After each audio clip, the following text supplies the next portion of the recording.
오늘 현숙한 여인 두 번째 시간입니다. 예레미야서 17장 11절에 보면 불의로 치부하는 자는, 다시 말해서 의롭지 못한 방법으로 재산을 모은 자는 자고새가 낳지 아니한 알을 품은과 같아서, 그래서 새가 알을 열심히 품었단 말이에요. 근데 자기가 낳은 알이 아니에요.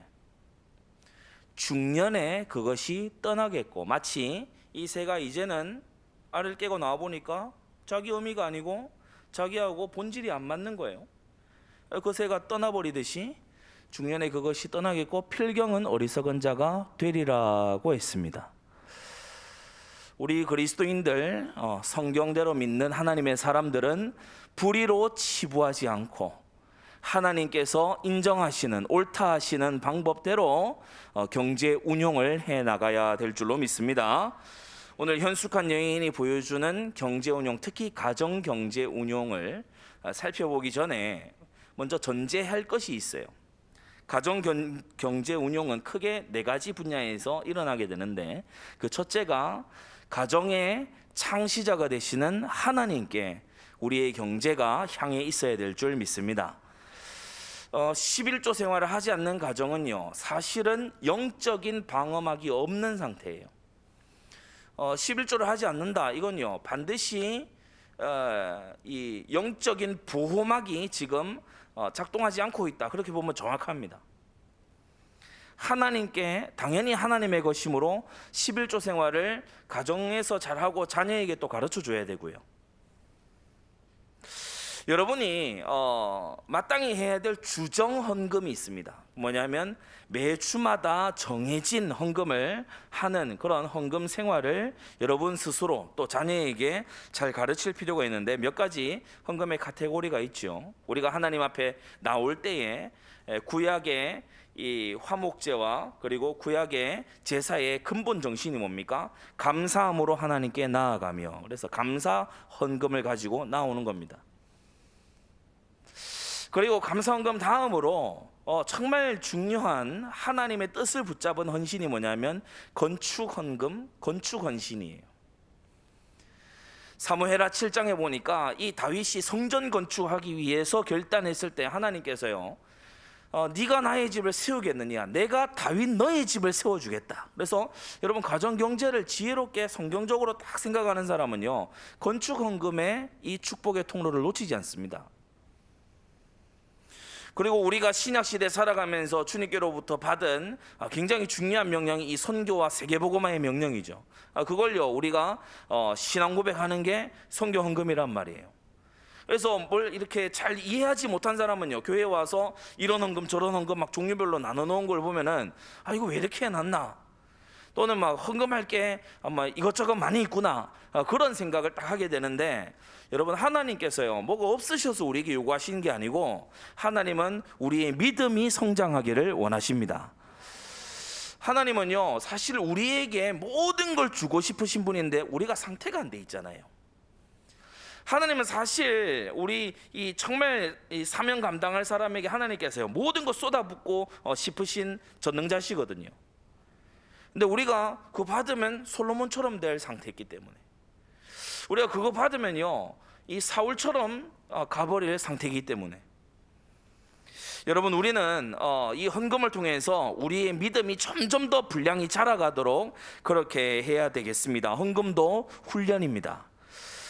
여러분, 지교회 헌금을 한다, 정말 일천지교회 이 교회의 비전에 딱 방향을 맞춘 거지요. 혹이 성미 헌금, 이게 뭐 왜 하는 건지 모르고 뭔지도 모르는 그런 형태가 있는데, 이 성미헌금이라고 하는 것은 사실은 구약의 이 사르밧 과부 때부터 주의 종을 구별되이 섬기기 위해서 하는 게 이 성미헌금입니다. 그야말로 구약 시대의 식주인이 되겠다라고 하는 게 이 성미헌금의 근본 정신이죠. 근데 신약에 와서 또 우리 교회도 그렇고 몇몇 교회들이 아주 잘 하고 있는 게 바로 모든 성도, 나와 및 온 교회의 식주인이 되었느니라 해서 가이오 헌금, 그걸 우리가 또 하고 있습니다. 섬김의 기회고 주님은 제자에게 베푼 냉수 한 그릇도 상을 잃지 않는다고 했는데 주님 앞에 상 받을 기회고 그러한 것이죠. 교회는 이런 채널들을 만들어 두고요, 여러분이 하늘의 상급을 쌓고 하나님 앞에 믿음이 자라가고 많은 것에 있어서 하나님으로부터 응답받도록 준비를 딱 해놓은 거거든요. 여러분 정말 찾아서 누리고 응답받고 성장하게 되는 여러분 되시기 바랍니다. 가정경제 운영의 첫 번째는 하나님께 드리는 거예요. 두 번째는 뭐냐? 부모 세대에게, 부모님께, 가정이 이루어지기까지 양가의 부모님이 있지 않습니까? 그 부모님에게 필요를 따라서 공경하는 거예요. 그걸 위해서 가정경제가 또 있어야 되는 거죠. 주님께서는 부모 공경에다 대고도 약속을 주셨습니다. 네가 땅에서 잘 되고, 땅에서 잘 된다. 하늘에 상급 쌓이는 거 말고 땅에서 잘 된다. 육신적인 필요들을 채워주겠다는 약속인 것입니다. 여러분, 부모님은 목회자와 하나님, 그 근본 되시는 하나님과 목회자가 그러하듯이 부모님은 축복의 통로가 되시는 너무 좋은 분이세요. 여러분 귀히 여기게 되기를 바랍니다. 우리가 5월에 계속 말씀을 받았지요. 정말 귀히 여길 분으로 공경하고, 말로만이 아니라 물질로서 삶의 시간을 구별되어 있음으로써 우리는 부모님 공경을 가정을 통해서 해 나가야 되는 거예요. 셋째로, 가정 경제 운용을 할 때 여러분이 세 번째 우선순위를 가져야 될 대상이 자녀들입니다. 때때로 자녀들이 2순위, 1순위, 0순위로 올라가 버리는 경우가 있는데 그거요, 자녀들의 교육에 좋지 못합니다. 자녀는 한 3순위 정도가 중요도가 딱 있으면 좋아요.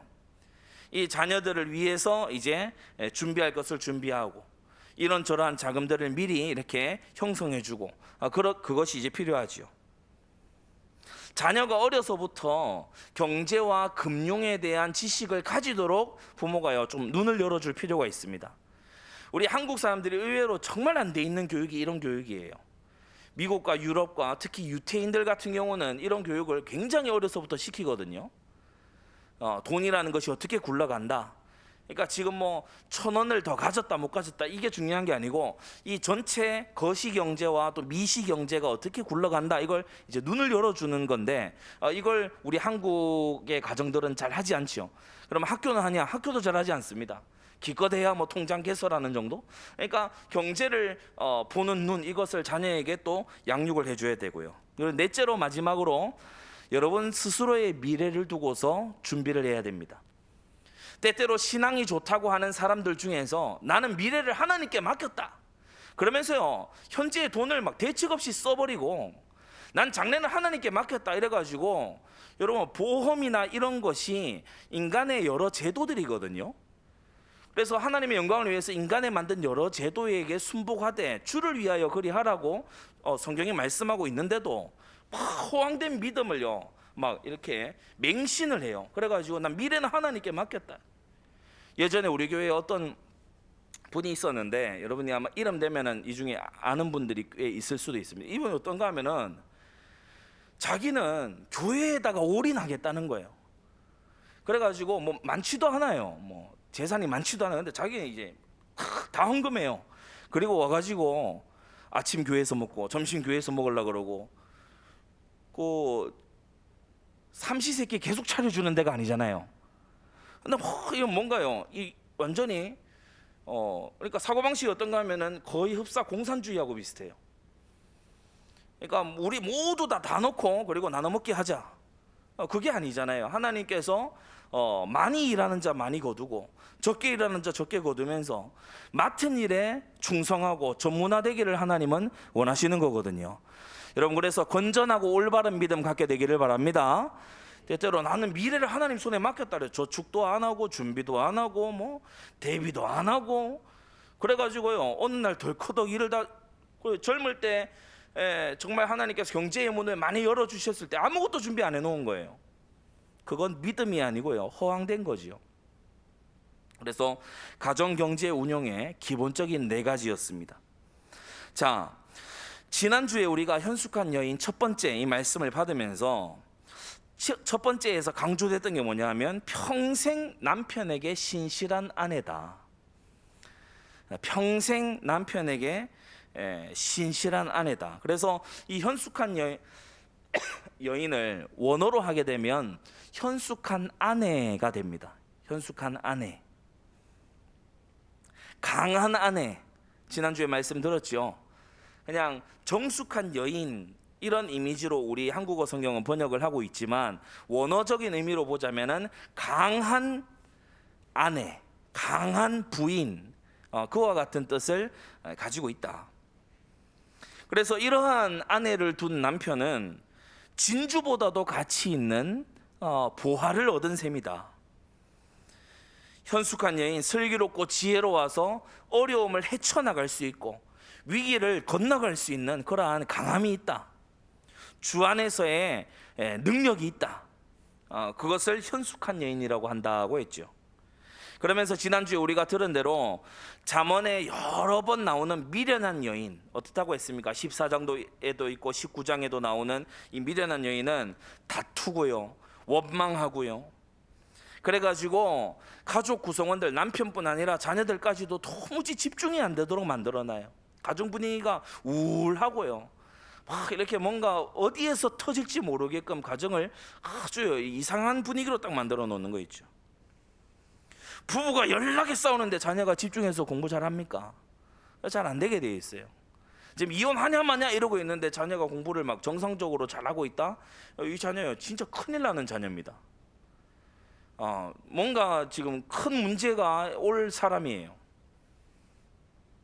미련한 여인은 어떻다고 했죠? 가산을 탕진해버려요. 그 집을 스스로 헐어버린다 그랬죠. 그러나 현숙한 여인은 어떻다고 했습니까?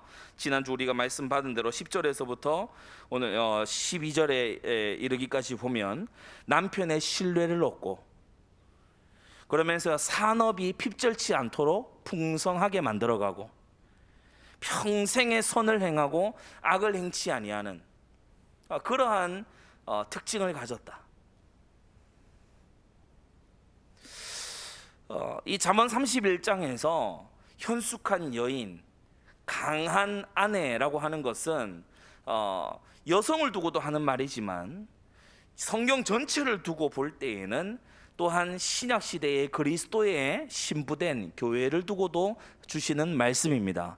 그래서 여성도님들만 오늘 이 말씀을 드릴 것이 아니라 우리 온 교회가 이 현숙한 여인의 말씀을 듣고 현숙하고 주 안에서 능력 있는 교회로 거듭나야 될 줄 믿습니다. 자, 두 번째 시간 뭐냐? 현숙한 여인 두 번째 시간, 성실과 부지런함으로요 가정을 일으켜 세우는 여인의 모습이에요. 성실하고 부지런해요. 가정을, 특히 경제를 일으켜 세우는 거 있죠. 본문의 6가지를 가지고 오늘 말씀을 받습니다. 큰 첫째, 13절에 보니까 그는 양털과 삼을 구하여 부지런히 손으로 일한다고 했어요. 일거리를 구해서 부지런히 일하는 거예요. 이때에 구하여 부지런히 일하며, 이게요 전부 다 굉장히 긍정적이고 진취적인 단어들입니다. 다른 말로 기꺼운 마음으로, 기쁜 마음으로 한다는 거예요. 적극적인 자세로 한다는 거예요. 억지로 하거나 뭔가 이렇게 불평하면서 하는 것이 아니라 남편과 자녀를 사랑하는 마음으로요, 기쁜 마음으로 한다는 거예요. 우리가 신앙생활의 동기도 마찬가지입니다. 주를 사랑함으로 기쁨으로 하는 사람은요 어렵고 힘들 수 있죠. 그래도 보람되고요, 그 어려움을 이겨나가고요, 사람들이 나에 대해서 뭐라고 이렇게 저렇게 얘기할지라도 내가 주님을 사랑하기 때문에, 내가 나의 하나님을 내가 사랑하기 때문에, 내가 사람에게 칭찬 들으려고 한 게 아니고 내가 하나님 앞에 내가 한 거기 때문에요 전혀 끄떡없이 해나가는 거 있죠. 현숙한 여인이 그와 같다. 기쁜 마음으로 열심히 일합니다. 여러분, 우리는 근면함을 몸에 익혀야 됩니다. 여러분, 근면 성실하라고 성경은 말씀하지 나태하면서 해이해지라고 성경이 말씀하지 않아요. 근면하고 성실해야 됩니다. 부지런히 열심히 힘써요. 양털과 삼을 구했다. 이거 무슨 말이냐? 빈손으로 시작했다는 걸 말하는 거예요. 처음부터 밭이 있고 포도원이 있고 그게 아니고 양털과 삼을 구했다. 이 말은요, 아주 작은 거, 그야말로 비유하자면 그 인형 눈깔 붙이기 뭐 그런 것부터 했다는 거예요. 막 손으로 직접 하는 거 있잖아요. 집에서 일 떼와 가지고 직접 하는 거, 예, 그걸 한다는 거예요. 빈손으로 시작했다는 거예요. 제로 상태에서 시작했다는 거예요. 아, 내가 시집와 보니까 아무것도 없어, 어떻게 이럴 수가 있냐, 그게 아니고 제로 상태에서 성실하게 시작했다는 거예요. 여러분은 삶을 바라보는 태도가 어떻습니까? 혹 될 대로 되라는 식입니까? 혹은 불평거리를 찾아내는 유형입니까? 혹은요, 지레 겁먹고 포기하는 유형입니까? 성경이 우리에게 가르치고 우리에게 익히라고 하는 삶의 자세는 뭐냐 하면, 하나님이 내게 주신 분 계시고 하나님이 내게 주신 현장이니 이것을 살려내고 회복하고 일으켜 세우리라. 여러분, 그 마음을요, 가정에서나 어디에서나 가지게 되기를 바랍니다. 내 손에 잡히는 것은 다 살아나야 된다. 내가 가는 현장은 반드시 하나님의 나라가 임해야 된다. 빛이 임하고 소금이 들어가서 되살아나는 역사가 일어나야 된다. 여러분, 그 마음을 우리가 가지고요, 가는 곳마다 하나님의 그 선한 향기들이 되어야 되는 것입니다. 미천을 마련하기 위해서, 미천이 없어요. 지금 양털하고 삼을 구하는데 무슨 미천이 있습니까? 미천을 마련하기 위해서 작은 일부터 챙겨서 부지런히 해나가는 걸 뜻해요. 해보면 공부나 이런 것도 마찬가지예요. 우리 여기 학생들 많이 있는데 뭔가 막 원어민하고 의사소통을 하고, 그리고 뭔가 막 멋진 어떤 이 글을 적어서 막 이렇게 내고 이렇게 하는 게 단숨에 그렇게 되지 싶습니까? 처음에는요, 기초 단어부터 단어장 놓고 외워야 돼요. 아, 미국 현지에 살면 안 그렇게, 현지에 살아도 영어 이 전문적으로 그 용어 모르는 사람들 많아요. Hi, what's up? How are you doing? 이것만 맨날 해요. How much is it? 뭐 생활 영어. 그것만 해가지고는요, 중요한 사람들하고 어떤 대화 주제를 가지고 못 내다가거든요. 처음은 단어 하나하나부터요, 마치 양털과 삼을 손에 붙잡고 하듯이 처음에는요, 단어장 손에 붙들고 그거요, 하나를 거의 마스터할 정도로 해 나가야 돼요. 그거 안 하고, 작은 일은 안 하고, 기초가 되는 일은 안 하고, 거대한 거 하겠다, 위대한 거 하겠다, 능숙하게 하겠다, 이게요 도둑놈 심보입니다. 우리 목사님 자주 말씀하시잖아요. 이번 5월에도 말씀하셨죠. 다 돼 있는 데에 장가가고 시집가 가지고 내가 누려보겠다, 그러니까요 이 그 자세가 틀렸다는 거예요. 오늘 이 현숙한 여인처럼요, 정말 작은 처음에서부터 이루어 나가고, 그리고요 근면함을 몸에 익히는 그러한 여러분 되시기 바랍니다. 저희 집에서 자주 듣는 그 교훈이 뭐냐면, 남자든 여자든 사람은 엉덩이가 무거우면 안 된다. 그거요 자주 교훈을 듣습니다. 어떤 것이 딱 있다 그러면요, 빠르게 탁 움직여야 돼요. 굼뜨고 느리고, 그러면서요 남들이 다 하기까지 머물러 있고, 그러면요 이 근면하고 성실하지 못한 거지요. 작은 것부터 여러분 근면하게 되시기 바랍니다. 부지런해지기를 바랍니다. 오늘 주님의 말씀에 13절, 부지런히 손으로 일한다고 했어요.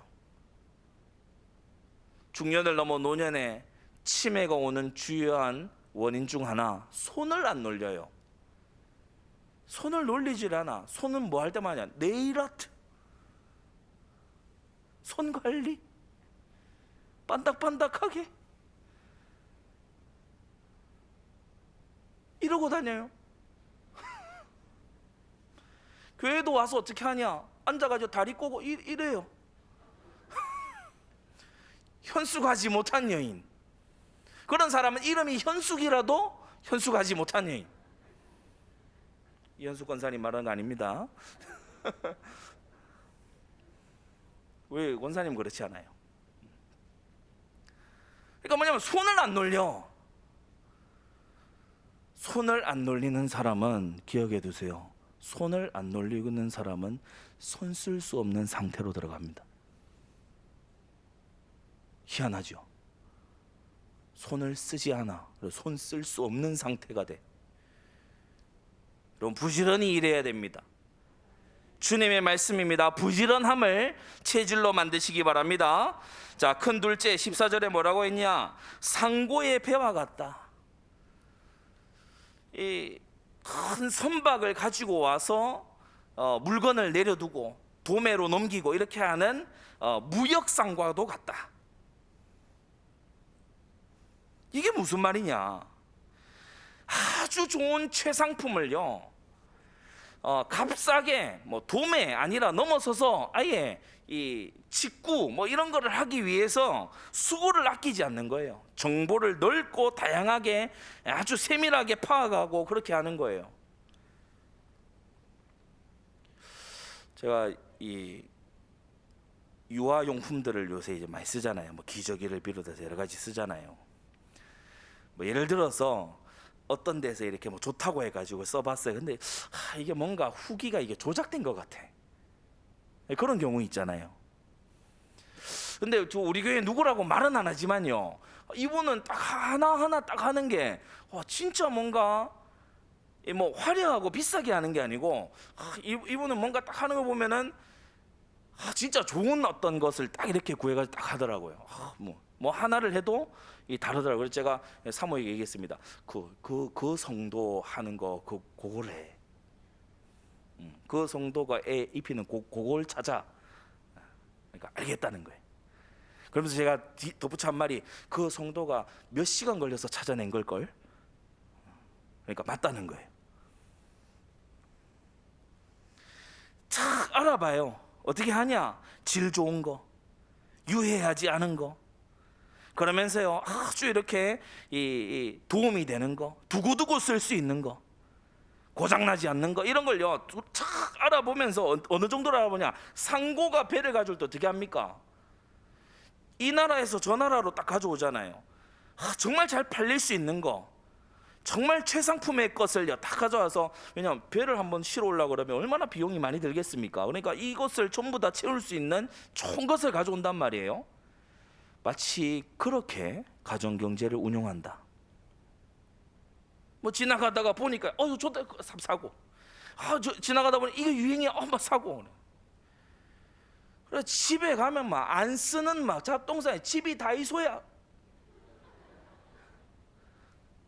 그냥 다 이게 1,000원짜리 2,000원짜리 다 이게 모여 있어요. 상고의 배와 같이 뭔가 구입을 할 때에는 정말 질 좋은 것을 딱 찾아낸다. 확실한 것을 시작하는 거지요. 먼 데서 양식을 가져온다. 어떻게 해야 되겠습니까? 안 썩는 양식이라 해야 되겠죠. 근데 방부제 처리 많이 한 거면 또 곤란하죠. 좋은 것이라 해야 되겠죠. 꼭 필요한 것이라 해야 되겠죠. 그래서 이 두 번째는 뭘 말하냐? 정확성을 키운다. 첫째는 근면 성실이었고, 두 번째는 정확성을 키우는 거예요. 때때로 성도들 중에도 보면은 어설픈 정보를 가지고요 도박성으로 선택을 해요. 여러분, 교회 안에서 여기 투자해라 저기 투자 이런 거 하지 마세요. 아멘. 그런 거 하지 마세요. 내가 반드시 되는 어떤 소스가 있는데, 돈가스 소스나 먹어, 이런 소스 얘기하지 말고, 자꾸 소스를 어떻게, 소스가 어떻고, 소스 스펠링 알아요? 소스가 어떻고.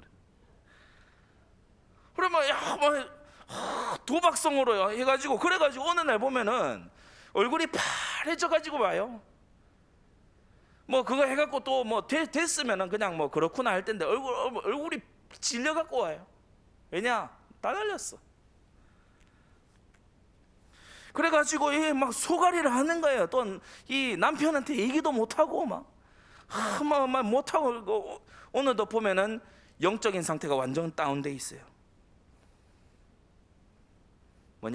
확실한 것을 딱 해요. 무너질 것을 하지 않는 거예요. 정확성을 기르는 거예요. 여러분, 가정 경제 운영할 때 위태위태한 거, 도박 같은 거 그렇게 운영하지 않게 되기를 바랍니다. 상고의 배와 같다. 큰 세 번째로 15절에 보니까 지혜롭게 행해서 부지런히 행해요.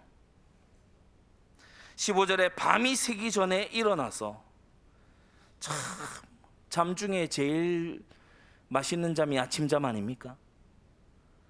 그렇잖아요.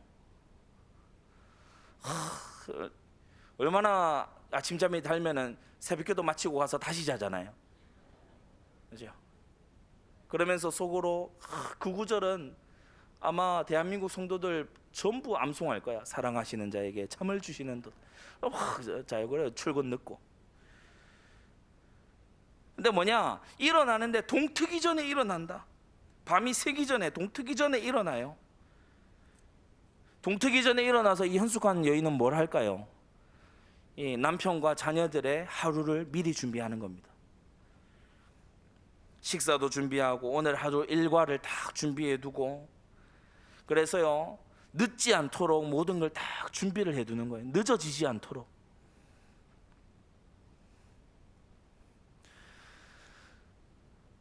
그리스도의 신부된 우리 교회가 더디고 느린 순종으로 주님 앞에 나아가서는 안 될 줄로 믿습니다.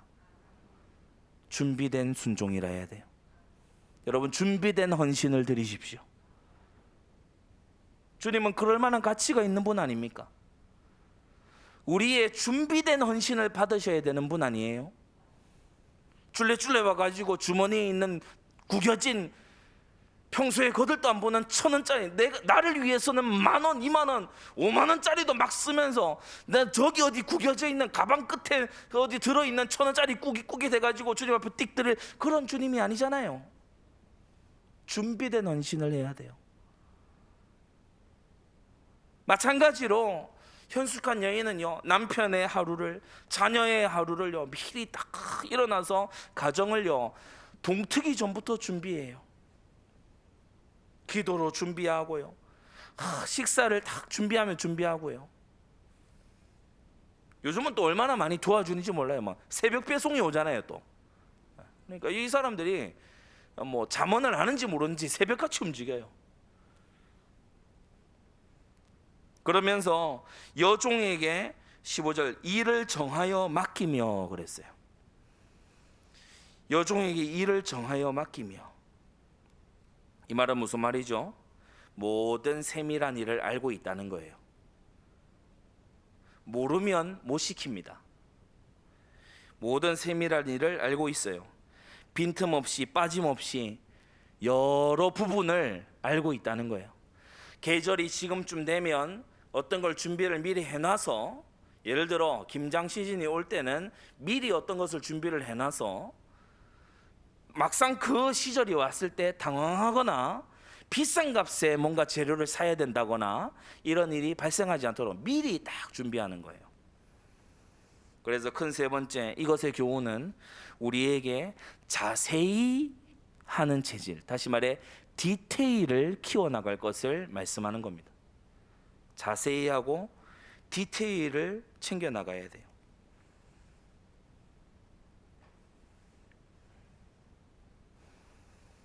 사실은 디테일의 차이, 세부적인 것의 차이가 실력의 차이입니다. 조금의 차별화, 그게요 큰 실력의 차이거든요. 그렇게 한다.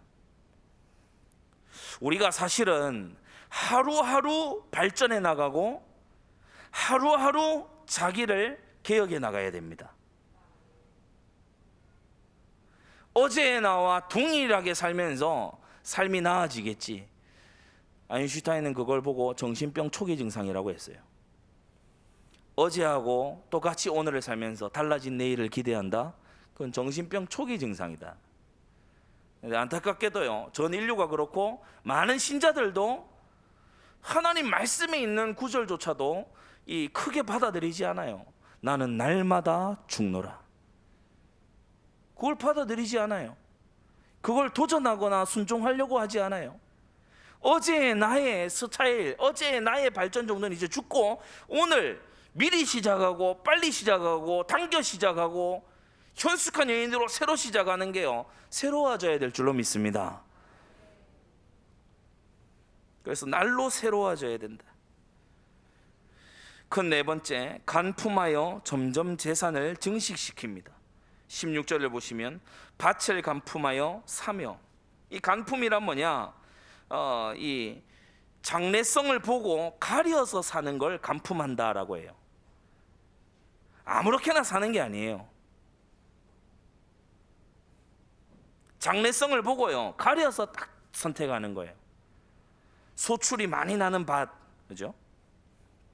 간품해서 딱 사고, 16절 밭을 간품해서 딱 사고, 그 손으로 번 것을 가지고 포도원을 심는다. 재산을 증식시켜 나가는 과정을 딱 보여주고 있습니다. 처음에 양털과 뭉치로 시작을 했어요. 근데 그걸 가지고 미천을 마련해서 밭을 사는데 그냥 산 게 아니고 간품해서 밭을 샀어요. 여기서 끝나는 게 아니에요. 이 밭에 나오는 소산을 가지고 모아서 이제 포도원을 일구기 시작했어요. 점점 가정 경제가 확장되고 아주 이 건실해지는 걸 보게 되죠. 우리 안디옥 교회 모든 성도들 가정 이렇게 되어야 될 줄 믿습니다. 이렇게 되어 가야 돼요. 갈수록 건실하고 뭔가 무너지지 않는 게 탁탁 이렇게 들어가고 이렇게 해야지,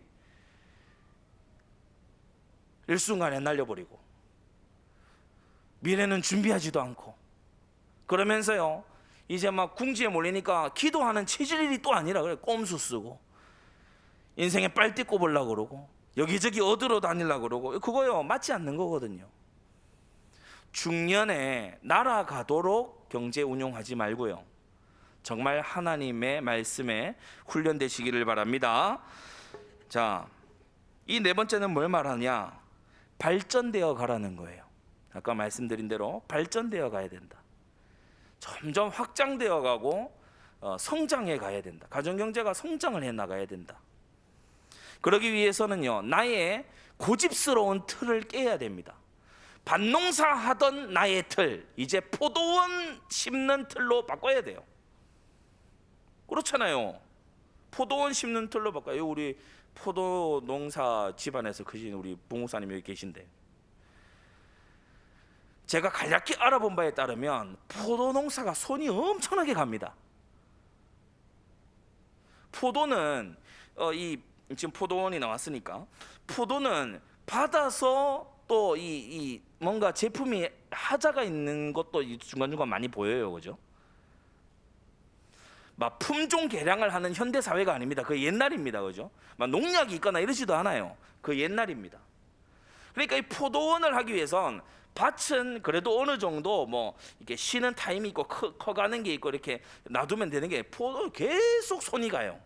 그러니까 나의 이 일의 패턴과 틀을 바꿔줘야 돼. 이쯤 되면 생각하죠. 그 밭을 그냥 하면서 포도원 뭐 하려고 하냐? 그냥 밭을 하면서 소소하게, 응?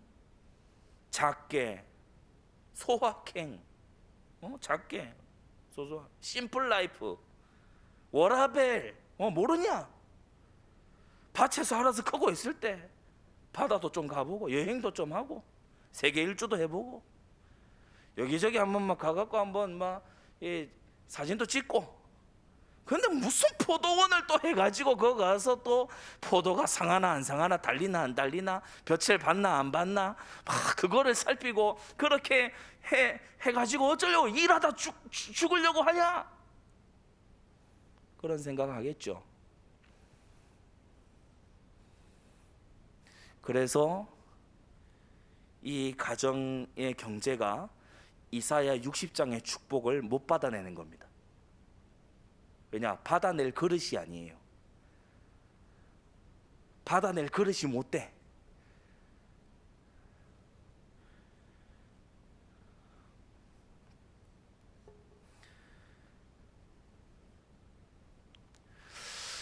여러분, 우리는 성실하게 일해서 세계복음화 해야 됩니다. 그래서 여러분 가운데요, 진짜 믿음 건실한 갑부들 나와줘야 됩니다. 때때로 보면은 하나님께서 다 미천도 주시고 어떤 걸 하셨어. 그래, 확실한 어떤 인도도 기도 중에요 싹 이렇게 옆으로 지나가게 하셔. 근데요, 마음에 뭐가 있는가 하면은 안 잡아. 나 이거 만족한다는 거예요. 나 이만큼 살면 나는 됐다. 난 욕심을 버려요. 불교 신자입니까? 불교도 등 다 달아요.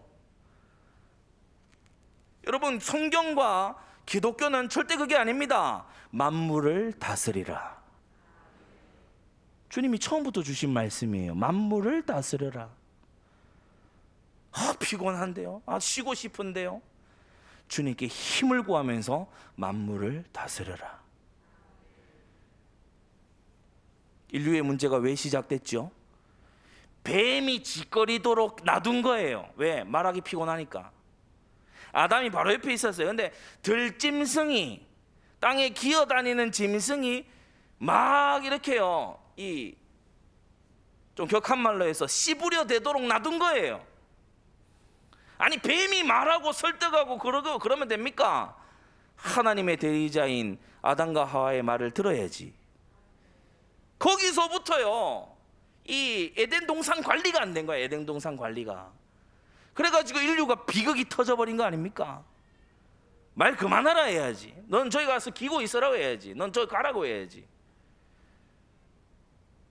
하나님이 우리에게 말씀하셔야 되고, 하나님의 말씀을 우리는 들어야 돼. 너의 말 듣지 않는다라고 해야지.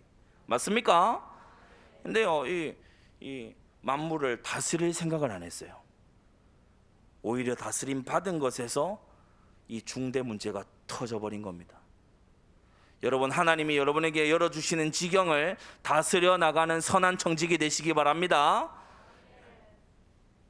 절대로 세상식으로 되면 안 돼요.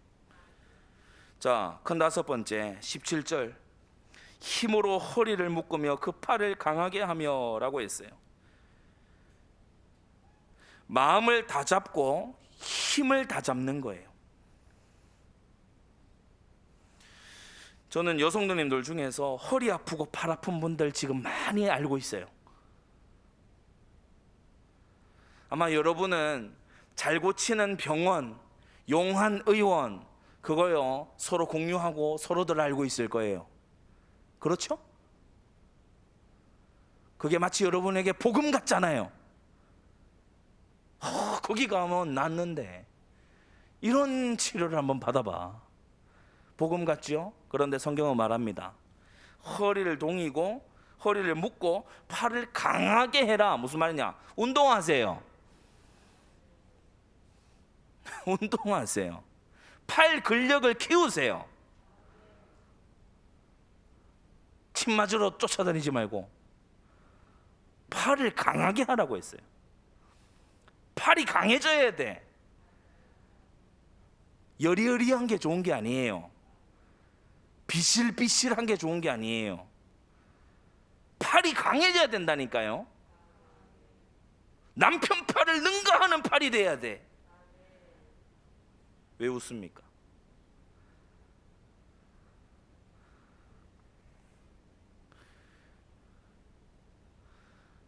한 대여섯 살 되는 애들은 휙휙 돌릴 수 있는 팔이라 해야 돼.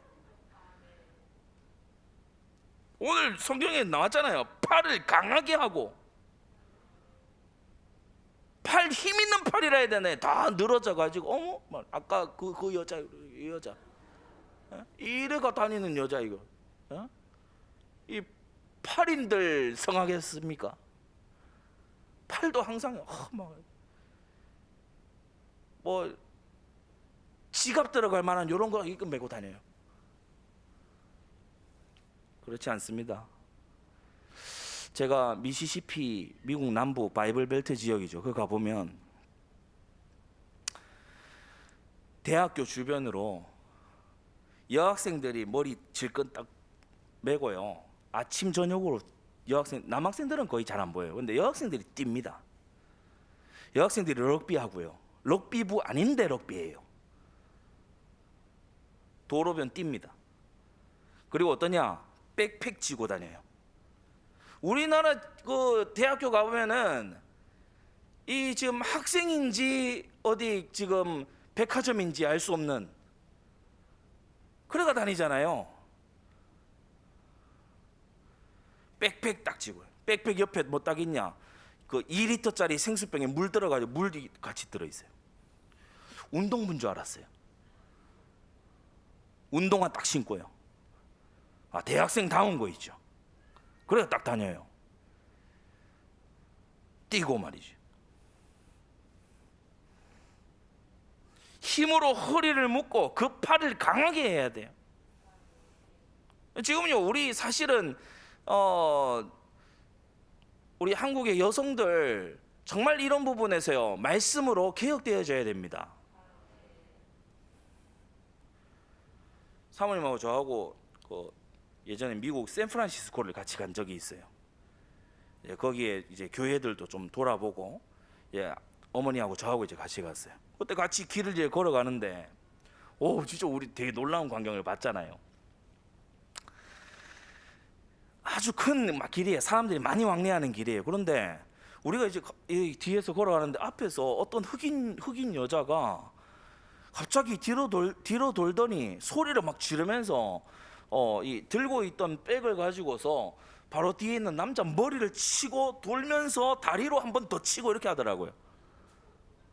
그 태권도에서 그 360도 돌며 회전하는 킥 있잖아요. 그거를 거리에서 하더라고. 왜 그런가 봤더니 뒤에서 이제 뭔가 약간 찝쩍대려고 했나 봐. 이 남자가요 막 터져가지고 정신을 못 차려요. 근데 어떠냐? 여자가 팔이 막 이래. 막 바지 터질라 그러고. 그러니까 이 남자가 왜소했거든요. 그래 우리 지나가면서 저 남자 불쌍하거든. 저 오늘 된통 걸렸다 저거. 뭐라고 막 하는데 흑인 특유의 슬랭으로 막 해서 뭐 잘은 못 알아듣겠지만 아무튼 왜 뒤에서 나한테 접근했냐 뭐 이런 겁니다.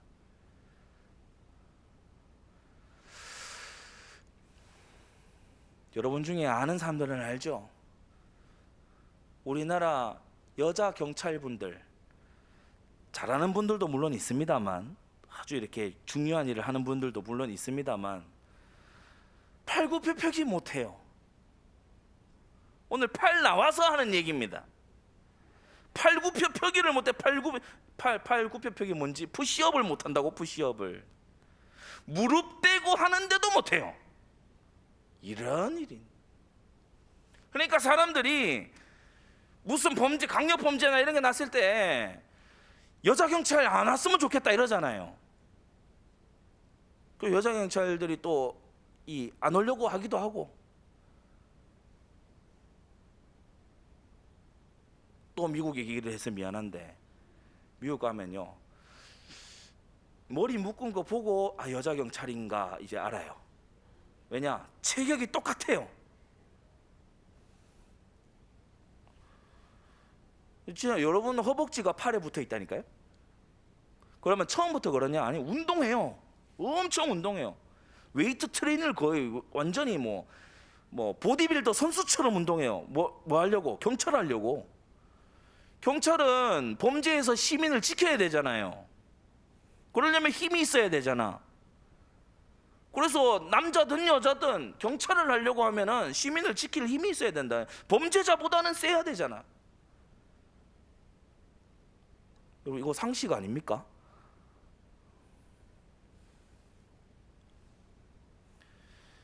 여러 가지 범죄나 이런 상황들을 처리해야 되는 것도 뭐 여성 우대 이래 해가지고 많이 뽑아놓고 이래야 돼요. 그럼 달리 얘기해 볼게요. 여러분이 급박한 상황이 됐어. 여리여리한 여자 경찰 오는 게 좋아요? 아니면 우락부락한 남자 경찰 오는 게 좋아요? 정답은 우락부락한 여자 경찰 왔으면 좋겠어.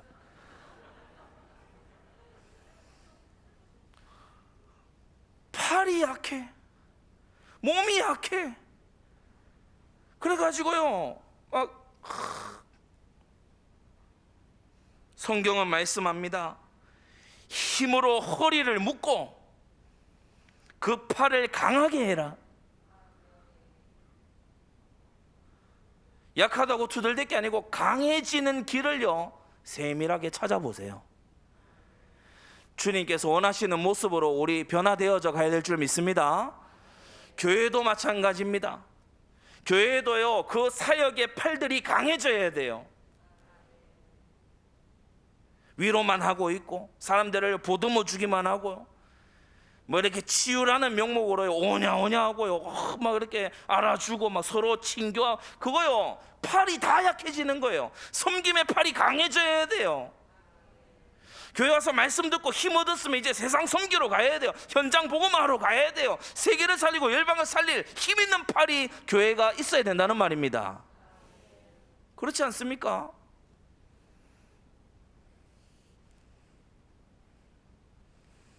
여러분 힘으로 허리를 묶고 팔을 강하게 해서 하나님께서 일을 맡기실 수 있는 그런 여러분 되시기 바랍니다.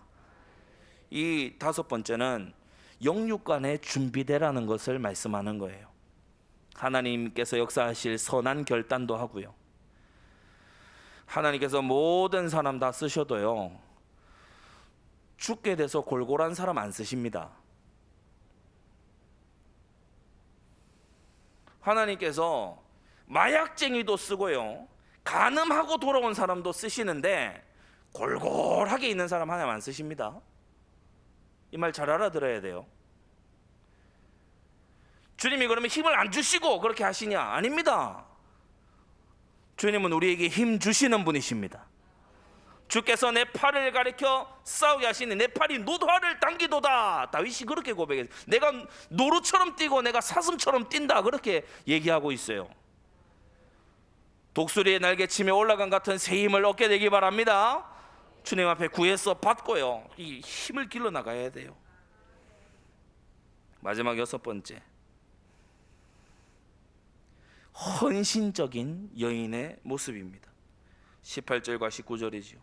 자기의 무역하는 것이 이로운 줄을 깨닫고 밤에 등불을 끄지 아니하고 손으로 손뭉치를 들고 손가락으로 가락을 잡으며 뭡니까? 성실한 거예요. 포도원 있는데도 이 성실한 거예요. 여전히 성실한 거예요. 미련한 여자는요 게으르게 일할 생각은 도무지 하지 않고요 남편 벌어오는 거 적다고 불평만 해대는 그런 상태에 척 들어가고 맙니다. 현숙한 여인은 어떠냐? 남편을 독려하고 힘을 주고요 그리고 가정경제에 조금이라도 도움이 된다 그러면요 밤에도 잠을 자지 않고 부지런히 일을 해서 가정을 윤택하게 만들어 나가는 거예요. 아주 헌신적이에요. 가정에 이 18절에 뭐라고 했습니까? 자기의 무역하는 것이 이로운 줄 깨닫고 무슨 말입니까? 가정에 보탬이 된다 그러면요 헌신하는 거예요. 밤에도 헌신하는 거예요. 이때 밤은 일할 수 없는 시간을 말하죠. 뭐냐? 상황이 허락 안 하는데도 헌신하는 거예요. 나 피곤한데 헌신하는 거예요. 여러분 이 마지막 여섯 번째는요 우리에게 일생에 단 한 번은 인생 헌신을 할 필요에 대해 말씀합니다. 여러분 헌신다운 헌신 하게 되기를 바랍니다. 인생을 갈아바치는 헌신. 우리가 비록 오지 선교는 못 가고 우리가 비록 핍박 중에 있는 성도는 아닐지라도 우리 인생을 드린 헌신이 남아야 됩니다. 그것이 하나는 성전 건축일 것이요 그것이 하나는 지교의 확산일 것이요 그것이 또한 여러분의 후대를 세워나가는 일일 줄로 믿습니다. 그래서 부요한 가정 우연히 얻어지는 게 아니에요. 누군가의 피난 헌신이 있기 때문이에요. 밖에서 보러 오는 가장이 있습니까? 그 노고와 헌신을 알아줘야 돼요. 집안에서 그것을 잘 운영해서 일으킨 아내가 있습니까? 그 노고를요 나중에 잠언 30장 보면 남편이 또 알아주잖아요. 자녀들이 알아주잖아요. 헌신의 결과로 모든 것이 이루어지는 겁니다. 지금 여러분들이 앉아 계시는 이 예배당도요 누군가의 피난 헌신으로 밤잠 이루지 않은 헌신과 골몰하는 기도 속에서 나타난 결과예요. 여러분 우리 하나님은 뿌리지 않은 데서 거두게 하시는 분이 아닙니다. 정말 열매가 풍성하길 원한다면 눈물로 씨앗을 뿌리는 자가 되세요. 정말 기쁨으로 단을 거두기 원한다면 뿌리는 자가 돼야 됩니다.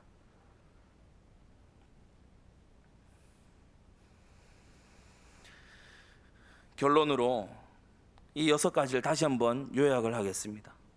뭐냐? 여러분, 근면함을 몸에 익히세요. 근면 성실을 몸에 익히세요. 하나님 말씀도 근면 성실하게 아주 배워나가고 순종해 나가는 사람은 영적 성장이 빠릅니다. 근면 성실을 익히세요. 마음이 풀어 헤쳐져서 막 자포자기하는 상태, 마음이 풀어 헤쳐져 가지고 막 될 대로 되라는 그렇게 하지 말고 다 근면 성실하게요. 이 하나님이 주신 삶에 맞붙으세요. 하나님 주신 나의 업에요. 다 달라붙으세요. 해해지고요, 이상해진 마음, 세상에 끌려다니는 마음이 아니라 하나님이 내게 주신 나의 본 사명이에요. 마음을 갖다 붙여야 돼요. 그리고 둘째로 여러분, 정확성을 기르게 되기 바랍니다. 사실은 하나님의 말씀을 배우는 성도들은요, 행간의 의미를 계속 다 따라가잖아요. 행간의 의미를 이렇게 따라가는 사람들, 단어 하나를 붙들고 씨름하는 이런 종류의 사람들은 실수 여간에서 잘 안 합니다. 사람의 어떤 말을 허투루 듣지 않고 딱 캐치를 해내거든요. 정확성을 길러가야 돼요. 기도하고 선택하고 기도하고 결정한다. 이것도 정확성의 훈련의 한 모습입니다. 정확성을 길러 나가야 돼요. 셋째로 여러분, 자세히 하는 것을 훈련하십시오.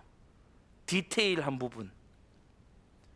작은 것이라고 간과하지 말고 작은 것들이 모여 큰 것이 되기 때문에, 큰 댐이 무너질 때 작은 구멍 하나 때문에 무너지기 때문에 우리는요, 디테일을 잘 볼 줄 알아야 돼요. 네 번째로 여러분, 갈수록 발전해 가고 확장돼 가고 성장해 가고 그런 여러분 자신 또 가정 되기를 바랍니다. 다섯 번째로 영육간에 하나님께서 쓰실 준비를 하세요. 마음으로는요, 하나님이 역사하실 결단을 하고요, 육체도 단련해서요, 다 일꾼에 합당한, 나의 일에 합당한 체력을 딱 가져야 돼요. 여섯 번째로 여러분, 인생을 드리는 헌신에 여러분 서 있게 되기를 바랍니다. 중직자라면 일생에 한 번은 인생 헌신을 드릴 줄 알아야 돼요. 정말 내가 일생을 살면서 하나님 앞에, 하나님 그때를 기억하시죠, 주님 앞에 가서 말할 수 있는 그런 사람이라야 되지 않겠습니까?